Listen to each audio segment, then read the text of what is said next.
Welcome to Karl Marx Does the Washing Up, where we ponder ludicrous metaphysical nonsense in the time it takes to make 5 Tesco's basic microwave meals. which is 21 minutes. Yep, I'm Shy Telly.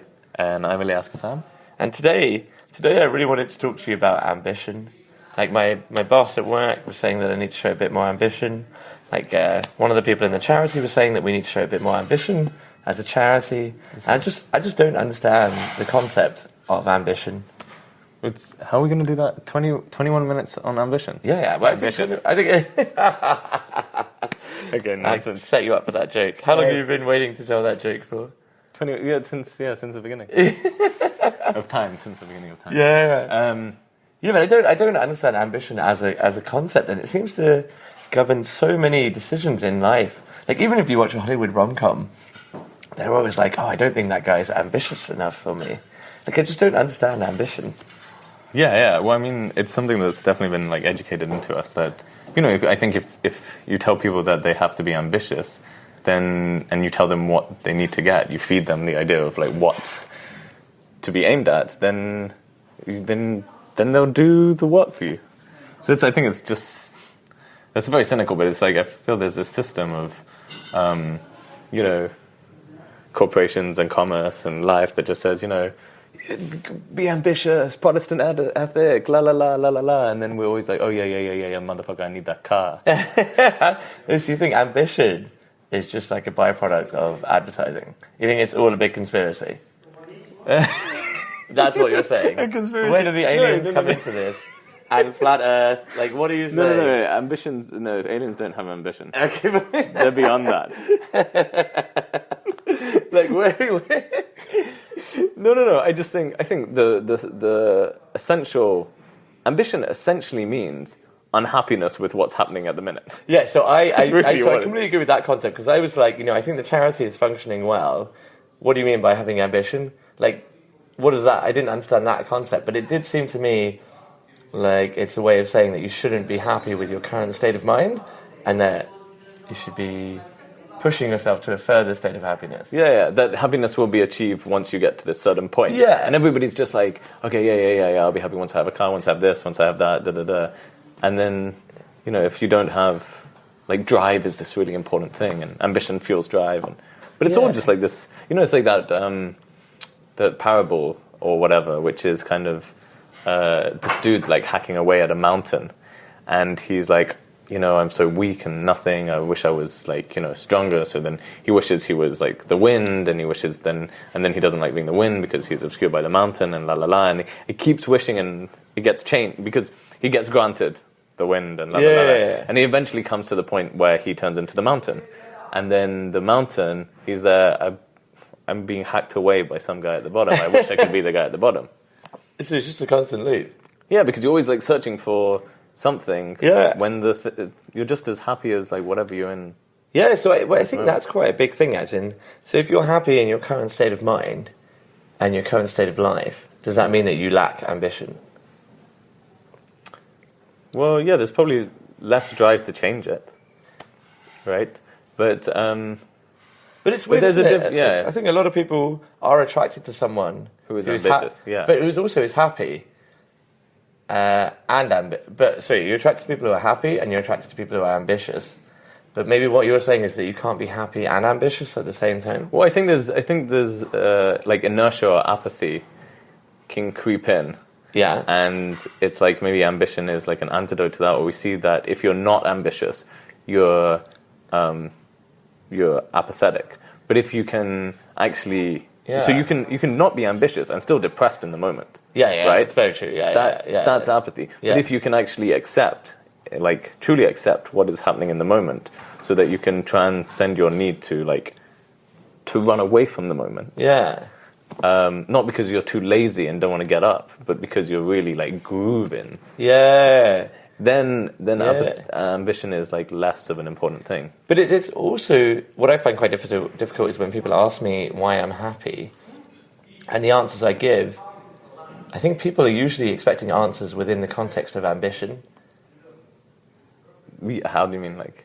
I'm happy because I've achieved this. Because I'm happy because I've achieved this, yeah.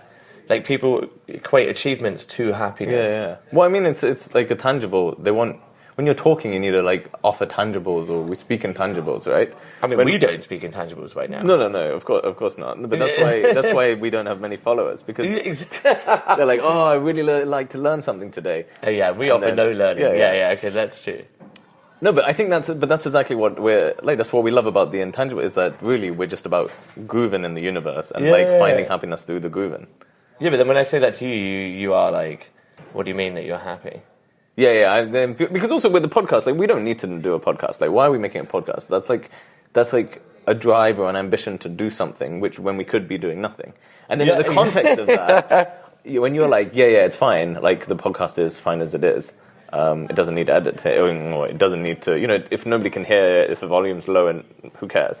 And then I'm like furious. Yeah, that's true. That's true. Okay, fine, that's true. Do you think that? No, but I think you've taught me, like, I've taught you not to have ambition. No, but sometimes I'll be like, you're like, oh my god, this is amazing, we've got 1,000 followers. I'm like, 1,000 followers is nothing. What are you talking about? Like, just stop getting ahead of yourself. Yeah. And I feel like we should just be a little bit less happy or over the moon about how well we're doing, just so we can keep doing better. But I don't think it's a great philosophy. I think your philosophy is more like, let's just be happy with where we are, and then just keep going that way. But that's also why I don't understand ambition. It almost is like a negative feedback loop, because it's telling you if you can't achieve your ambition, so you're unhappy in your current state of mind, so you need to have this ambition to change your life, but even if you don't get there, then you'll be even unhappier. Yeah, because you've already set up the sort of the equation. Yeah. That is, happiness equals this moment plus this. Yeah. So then if you don't get the plus, then it equals unhappiness. Yeah. But I do think that it's not just that. There's definitely there is a positive thing that comes from having a direction and a movement towards something. Yeah, I do agree with that. But even like a religious pursuit, right? Yeah.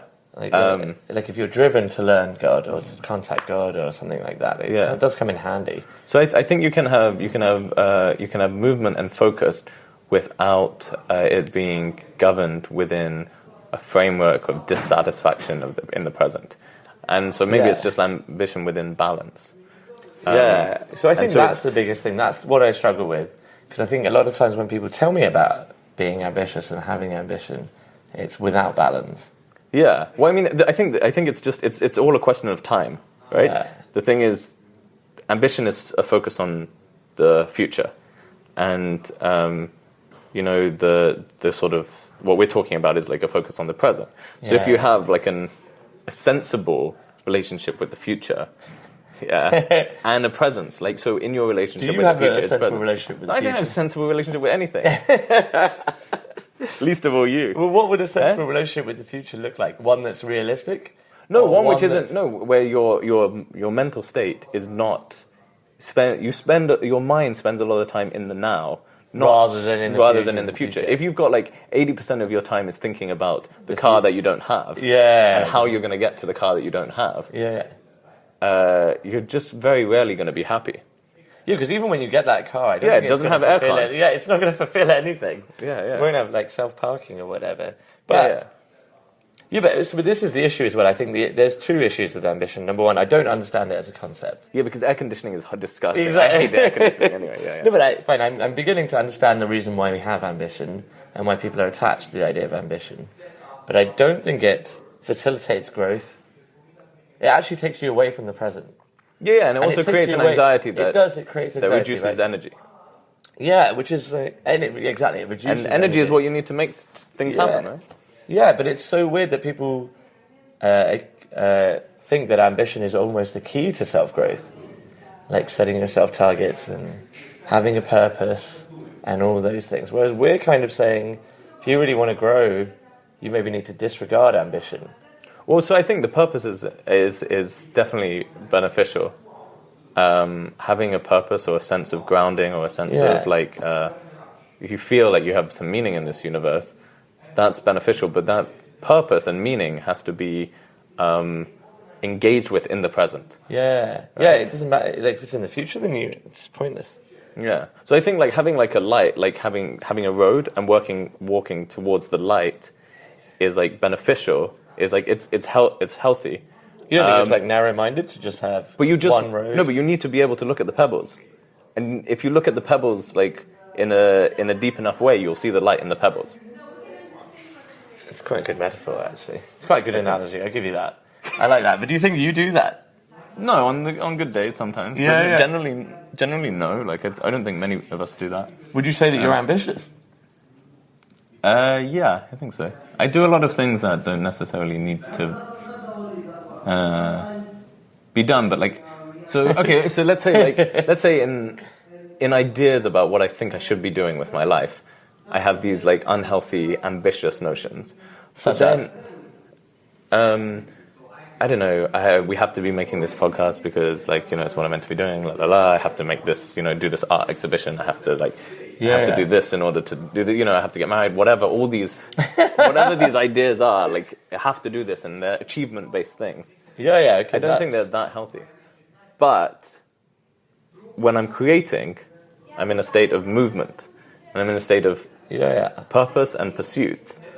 But it's not so. It's not future focused. I'm not painting a painting because I think a painting has to be painted so that I can be called a painter, and if I'm called a painter, then I will be happy. And then but in the movement, in the pursuit, is there happiness, or is the pursuit just more unhappiness? No, I think that. So Aristotle said. I think. When did we become a philosophy podcast that quotes philosophers? What are you doing here? Aristotle. It's my my uncle's dog. Yeah. Oh, you're talking about the Greek guy? Yeah. No. Such a Hellenist. Yeah. Okay, go ahead. What did he say? I don't know. Yeah. Woof. No, he said. I think he said something along the lines. Somebody else said something about him that said something about him. Maybe along the lines of happiness is not something pursued, but the byproduct of something pursued. Okay. And I like that. So then, but if that is the case, then it makes sense to have ambition. Because while you're pursuing it, the byproduct will be happiness. Yeah, but so the thing is... But why did you make an ambition that you can never actually get to? So you're just constantly pursuing something, never actually get there, but you're actually happy because of the byproduct. Yeah, but that's oneness with God. Oh, right. That's why people believe in God. Well, I mean, I'm always having such grand ambition, like total transcendence and oneness with God. Like, who the fuck's gonna achieve that? Especially, I'm not gonna achieve that if I spend most of my time, you know, in bars and on Tinder or like just wandering the city. Yeah, but actually, so then. Now I'm a mountain folk. Yeah. But if that is your ambition, then you should devote more time to it, and then the byproduct will be happiness. Or is the byproduct of that Tinder and bars, and that's what's bringing happiness? I don't know. I think but you can have more than one. You can desires or ambitions in life, right? But I think maybe okay, fine. If there's a central focus, and you commit, but it's a commitment issue. Yeah, but actually, this is the issue I have as well. Like a lot of it's ambition equated with work. Yeah. And so it's ambition equated with purpose and meaning, which for most people is derived from work. And usually in that case, there's only one ambition. It's like, you know, to get better at my career. Yeah. Right? And I think that's where I struggle with. Like, you saying that your ambition is to have oneness with God, like, I think even for a lot of people that's, like, not ambitious. Yeah. That's what people...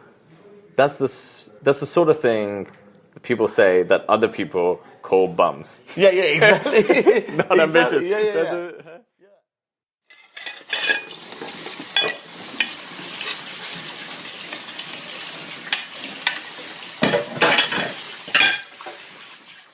So you do think ambition is just like this capitalist thing? No, I mean, driven by advertising and society. I don't. No. I don't think it's just that. Like, we definitely have. We as human beings, I think, have this tendency for movement, for transience, for potential, for kinesis. And that's how evolution happens. Yeah, right? And I think, like most of how, you know, I don't want to be anti-capitalist, but just like how our marketing structures and everything work is that we pick up on an inherent biological or spiritual desire within us. Yeah. And we kind of capitalize on that or promote that to them. Or, like if you watch an advert, they're always selling, well, it might be a can of Coke or whatever, but it's really selling freedom or sexuality or comfort. Those are what it's saying. Yeah, but that's the thing. So I really understand that concept. And I understand the concept of using ambition to sort of drive pursuit, and pursuit maybe leading to happiness. But what I don't understand is that there seem to be only certain things that people quantify as being ambition. Like when I tell people like, I want to become obese, that's considered to be not ambitious. Yeah, well, I think it's an ambition contrary to everybody else's ambition. Most people are trying to become skinny. Skinny. Oh my god. Yeah. I'm just trying to learn the English language. Yeah, but then that's the issue as well, right? So why aren't we? Yeah, but also I think that's why I just don't understand ambition as a concept. Yeah, because there's quite a prescriptive idea of what ambition. Yeah, but that goes for anything. That people, like, certain aesthetics allude to certain things. Like when you say, I'm religious, people assume that you're going to church or a mosque or something. When you're praying to a deity. But when you're like, bowing down to a rock on the side of the street, you're like homeless or something else. You're not religious. You're just insane. Yeah, that's so true. But if you're praying to this, just like, What about as like a metaphysical concept? How do you mean? In terms of... Okay, it's like how? I don't know, actually. Don't know if ambition... Yeah, okay, fine. Like transcendence. Like within the realms of ambition. Yeah. Like if you... Yeah. Well, that's what we're talking about. I think that's common in so many religious traditions, and it's actually called there's a word for it. It's a form of yearning. They say it's like a intellectual, spiritual yearning that the poets and stuff throughout the ages have had, and it's actually been kind of glorified within spiritual traditions. A lot in Sufism as well. There's a lot of this idea of this yearning potential, this desire to be at one with God, to be in almost romantic kind of adoration with God. But I think, personally, I think I experience that quite a lot, that yearning, but I don't think it actually helps me get closer to that place. It actually inhibits me doing so. Because I'm wanting too much to be in that space, but I don't actually enter it. Yeah, because you're overthinking it. And really that space is mostly about letting go of everything, right? Yeah. So it's like, it's a little bit counterintuitive because the ambition to be one with God inhibits you actually becoming one with God. So, but really, there's two levels. So the ambition can be beneficial because it can help you to structure your life. Yeah, it can structure your life in order you do things that put you into that space. But once you're in that space, you have to surrender to that space. So I do think if you're meditating an hour every day, then it's more likely that you'll have a closeness to a spirituality and to God. But if during that hour of meditation you're just like God, like lusting after this notion of God, you're not going to get anywhere. It's more likely that you'll just stumble upon it on the way to work. Yeah, but then is it also disregarding what you're doing for the other 23 hours of that day? Because just because you're close to God in that 1 hour, you may be distancing yourself even further in those 23 hours, right? Yeah, but we're just just saying that doing 1 hour as opposed to not doing 1 hour. Oh, right. Right? Doing 4 hours is better. Yeah, but even just doing 1 hour maybe doesn't make up for not doing it for the 23 hours. Yeah, I'm not saying it makes up, but it's it's working towards something, right? Yeah, that's true. If you only eat once a day, you're still more nourished than if you only eat once a year. Yeah. Yeah, okay, that's very true. That's very true. Yeah, I think for something that governs like so much of society, I think it's something that's not that well explored. Yeah. Well, it's kind of a term we throw around, and we hear it at school, we hear it everywhere. Like, it seems to govern a lot of friendships as well. Like, a lot of people don't want to be friends with someone who is considered to be unambitious. Unambitious, yeah, they're just lazy. They're just lazy, exactly. Just lazy. The opposite to ambition is quite harsh, actually. Yeah. It's lazy, it's bum, it's homeless. But I think there's natural impetuses to achieve, the base things that we need, like Maslow's hierarchy. So you need the food and the shelter and So we don't really need like a concept of ambition in order to achieve food and shelter because it's survival. We're working towards that. Once we've achieved that sort of base level, we maybe, or at least Yeah, but as why a society feel we need to create a concept in order to push, because otherwise we just smoke weed, eat pizza, and play video games. Yeah, but what's wrong with that? Like, what's wrong with just surviving? Yeah. Like, I mean, why I isn't don't that see enough anything for wrong most with- people, actually? Yeah, but Like, and most people are like who are living that life are really ambitious about getting to level 34 of the video game. Yeah, that's very true. There's still ambition within that regard. Yeah. Yeah, but actually, that's an interesting concept about the concept of survival and how maybe that's our purpose. But people don't want that to be our purpose, right? So we create these new purposes within careers and within like just pointless things. Yeah. I think partly it's because we're bored. Yeah, I think a lot of it we're is bored with because, surviving. well, we're bored with. Do you think it links to gratitude? Like we're not grateful that we're not grateful enough that we're alive, so we have to come up with things to give ourselves purpose.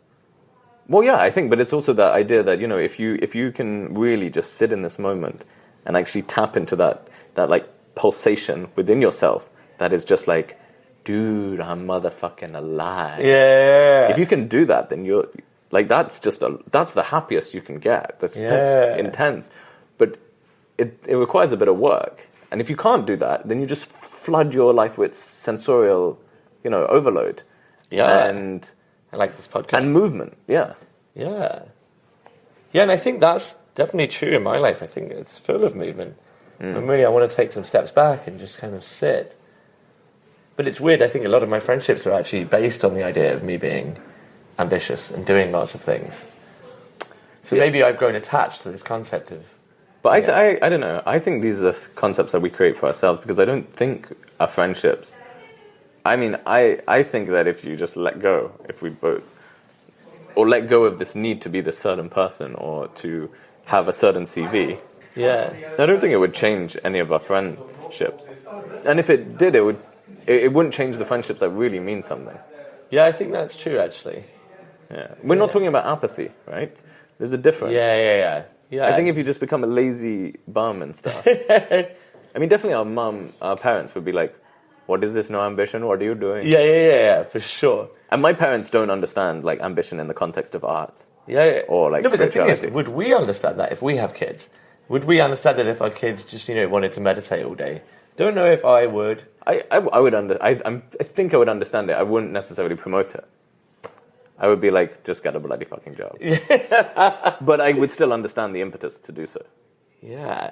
Because that's most of my life has been driven by that. That's the only thing that's really had much meaning in my life, or always been this central drive or ambitious, has always been the creative process. So the idea of creating, like in our parents' generation, the idea of like creating something and not selling it to make money. Yeah, it was just absurd. That's not. Yeah, it's like it's not ambitious, conducive right? to life. Yeah. But to make like a beautiful transcendent piece of work, that isn't ambitious. In my parents, I don't know. In your parents' eyes, did you say? My parents is like that's nonsense. But what if they weren't doing it to create a transcendent piece of art? What if they were doing it just to meditate and become closer to God? Yeah. So for me, that's the perfect sort of ambition. Because it's an ambition that takes regard for the present moment in the most total way possible. Yeah. And if we can like genuinely do that we can structure our lives in a way that helps us to focus on meaningful things and purposeful things that are purposeful for us. And in those things, we submit to them and to the present moment of that thing, then I think we can like achieve this this kind of but I think joy. it's twofold, right? We all have different definitions of what's purposeful and meaningful to us. But that's all that's important. That's what's meaningful to you. Yeah. Because Like, we're not telling people to quit their jobs and just focus on finding transcendence or enlightenment. No. With but whatever you find purpose. Yeah, but I think the issue. And I think the job can also be that. It doesn't have to be. Yeah, but I suppose we're not discussing the idea that we spend so much time doing stuff that's not purposeful and meaningful. No, that's not what we're talking about. We're just talking about like desire. Essentially, we're just talking about desire. Yeah. What about the role of envy in all of this? Because I think envy drives a lot of ambition. Yeah, that's true. Okay, that's really. Envy is the essentially, I think, the feeling of absence within yourself, and you're trying to fill it with something. Right? No, but I think that's what we've been taught about envy. But I do think it's way more multifaceted than that. But maybe we'll save that for the envy podcast. I think we need we'll to do a whole another podcast on envy. But I do think there's a major link between envy and ambition. Yeah. Well, I think there is there's an absence. You want to feel something. Yeah. Both of them are driven on that. Yeah, of course. Notion. Or you've created some framework that happiness, it's just that same equation that happiness is gained once you achieve something. Yeah, but it's just ultimately about overcoming this absence within yourself. And I think that's why I don't understand ambition, because I don't feel an absence within myself. So when people tell me to do more, like something different, or that I should be aiming higher, or things like that, I maybe don't understand it. Because you're just happy in that. I'm just happy in this moment. Yeah. Like, I'm happy with the idea that we have 1,000 followers. Like, why do we need more than that? Yeah. I don't know. Yeah, it's true. Yeah. We could do with less, maybe. Yeah. Is that where we're going? That's why we interviewed Katie Hopkins. Yeah, we'll lose just followers. to lose Yeah, exactly. No, I think we just, Yeah, but actually, so that's the thing. So if I told you that I want us to have less followers of the podcast, and we then told that to other people, they'd be like, "That's insane." Well, if you give me a decent reason, then sure, I'm game with that. But like it's my ambition. My ambition is to have less followers. Yeah, but see, I would just disregard because you're just being an idiot. Like, ambitious on what level? Because it's just the stupid crap that you'd come up with. No, I think it's not about followers is just like it's like a nonsense thing.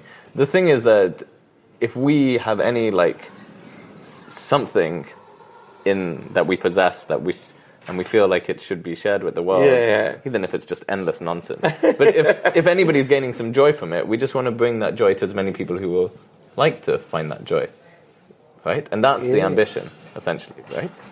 Yeah, because kind of what we're saying is that we're already ambitious without even noticing it. So then you almost don't need to say to people that you are ambitious. Almost when you try and quantify it, then it becomes actually a negative thing.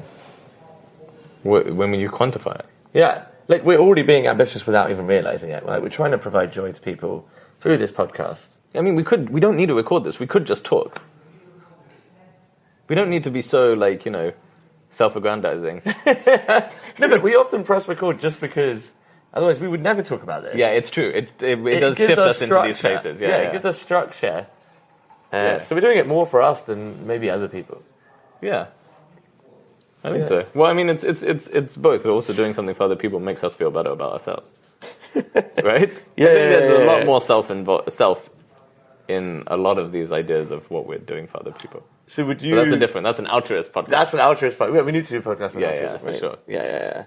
But I just, you know what it is? I think I would always describe myself as someone who's not ambitious, but I think actually I am ambitious, but I'm just maybe just not. I just don't define it in those terms. Yeah, and maybe your ambition is to get the rest of the world to accept your unambitious nature. Yeah, exactly. Or the lack of the need for ambition. Yeah, but my one true ambition is to remain as happy as I am in this moment.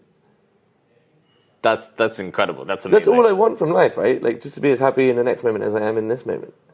That's amazing. Yeah. Why isn't that everyone's ambition, though? It's such a good ambition. Yeah, it should be. Yeah. Well, because probably most people aren't happy in this moment. Yeah, but okay, yeah, fine. No, but then it's easy just to be a little bit happier in the next moment. That's my ambition. Yeah, perfect. Yeah, it's good. Why does it need to be more complex than that? Yeah. It's true. Yeah. But that's just like the idea of like total presence, right?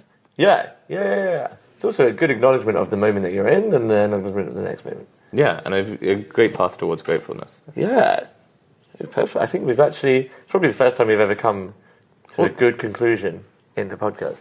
Yeah. Also, I thought we were starting to disagree on things. This has just been us coating ourselves with oil again. Each other just like... No, but I think it's good for us to... agree and disagree. Yeah. Ideally, you transcend the agreeing and the disagreeing and the duality of these two ideas. Well, I like that we... whilst we're rubbing each other in oil. I also like that we... But also I like how binary it is. We either agree or we disagree. There's no middle ground. But we can do both at once. If anybody can, it's us. That's us. Let's try and exist in the middle ground. Okay. Yeah.